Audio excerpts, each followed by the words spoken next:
Bonjour à tous et bienvenue pour votre rendez-vous hebdomadaire sur les marchés financiers. L'intervention très attendue de M. Powell n'a pas eu d'impact significatif sur les indices actions. Pour autant, la volatilité mesurée par l'indice VIX se calme quelque peu sur la semaine.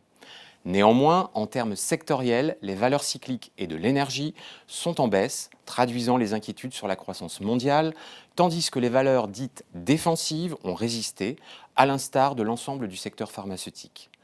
Face à des perspectives de croissance plus faibles, mais des taux longs qui reculent, les valeurs technologiques rebondissent sur la semaine et permettent au marché américain de surperformer.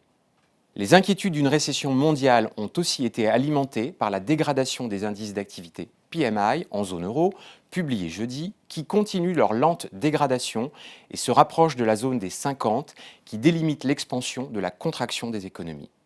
Par ailleurs, la composante nouvelle commande de ces indices illustre la dégradation de la confiance des entreprises. Le président de la Fed, Jérôme Powell, a donc reconnu lors de son témoignage devant la commission bancaire du Sénat américain qu'une récession était certainement une possibilité, mais que la Fed n'essayait pas de la provoquer. Il a confirmé sa détermination à accélérer les hausses de taux directeurs pour ramener l'inflation à l'objectif de 2%. Les investisseurs considèrent donc de plus en plus qu'une hausse agressive des taux par la Banque centrale pourrait fragiliser l'économie américaine.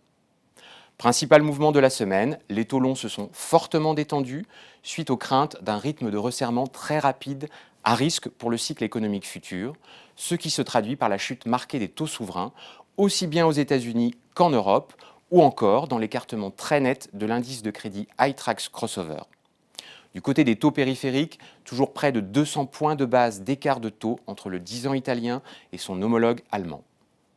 Les cours du pétrole et des matières premières qui avaient fortement baissé en fin de semaine dernière ont continué sur cette tendance, pénalisés par les craintes de récession, conjuguées à la volonté du président Joe Biden d'enrayer l'escalade des coûts du carburant. Mais la véritable raison du recul des prix du pétrole est dans les fortes craintes de récession mondiale et toujours les interrogations sur la reprise de l'activité en Chine, handicapée par la Covid-19 et les confinements. In fine, une semaine encore bien volatile sur les marchés financiers. Les investisseurs s'inquiètent de plus en plus d'une possible récession en lien avec des politiques monétaires de plus en plus restrictives et une dynamique macroéconomique qui se dégrade. Bon week-end à tous et à la semaine prochaine.